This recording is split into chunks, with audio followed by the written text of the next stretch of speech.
নমস্কার, শুভ দুপুর বন্ধুরা। তো দেখো দুপুরের লাঞ্চের থালাটা সাজিয়ে নিয়েছি।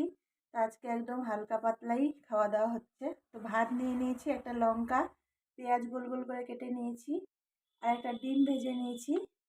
ডিমটা কি সুন্দর সাদাই ভেজেছি, বেশি হলুদ টলুদ দেইনি। আর একটা মাছের পাতলা করে ঝোল করে নিয়েছি একদম, খালি আদা জিরা আর একটু পেঁয়াজ বেটে। আর একটা চপ ছিল নিয়ে নিয়েছি, আর আলু সিদ্ধ মেখে নিয়েছি, শুকনো লঙ্কা কাঁচা লঙ্কা সরষের তেল কাঁচা পেঁয়াজ দিয়ে মেখে নিয়েছি। তো এটাই দুপুরের খাওয়া দাওয়া হবে। সকালে যেহেতু আজকে ভাত খাওয়া হয়েছিল, তাই খাওয়ার খুব একটা এনার্জি নেই, তাও একটু কম করেই ভাত নিয়েছি।